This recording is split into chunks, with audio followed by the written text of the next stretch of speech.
ബിജെപിയെയും പ്രധാനമന്ത്രി നരേന്ദ്രമോദിയെയും ശക്തമായി വിമർശിക്കുന്ന മുഖ്യമന്ത്രിമാരുടെ കൂടിക്കാഴ്ചയ്ക്ക് വൻ രാഷ്ട്രീയ പ്രാധാന്യമാണ് ലഭിച്ചത്. രാവിലെ ഡൽഹി കേരള ഹൗസിലെത്തിയ മുഖ്യമന്ത്രി അരവിന്ദ് കെജ്രിവാൾ മുഖ്യമന്ത്രി പിണറായി വിജയനുമായി അരമണിക്കൂറോളം ചർച്ച നടത്തി. സമകാലിക രാഷ്ട്രീയ വിഷയങ്ങൾ ചർച്ചയായി. സംഘപരിവാറിനെ പ്രതിരോധിക്കാൻ ദേശീയതലത്തിൽ കൂട്ടായ്മ അനിവാര്യമാണെന്ന് ഇരുവരും വിലയിരുത്തി. രാജ്യത്ത് ഭയത്തിന്റെ അന്തരീക്ഷം നിലനിൽക്കുന്നതായി കൂടിക്കാഴ്ചയ്ക്ക് ശേഷം കെജ്രിവാൾ പ്രതികരിച്ചു. पूरे देश के अंदर एक डर का माहौल पैदा कर दिया है.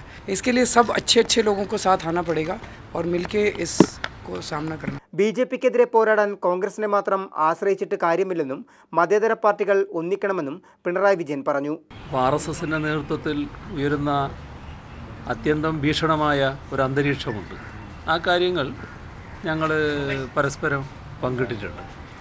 എങ്ങനെയായാലും ഡൽഹിയിലെ ഗവൺമെൻറ് ഒരു ഗവൺമെൻറ്റാണ് എന്ന് കണ്ടുകൊണ്ടുള്ള സമീപനം കേന്ദ്ര ഗവൺമെൻറ് സ്വീകരിച്ചു പോകേണ്ടതാണ്. സഹകരിക്കാവുന്ന മേഖലകളിൽ യോജിച്ച് പ്രവർത്തിക്കാനും വരും ദിവസങ്ങളിൽ ഇത്തരം ചർച്ചകൾ തുടരാനും ഇരുവരും തീരുമാനിച്ചു. മാതൃഭൂമി ന്യൂസ്, ഡൽഹി.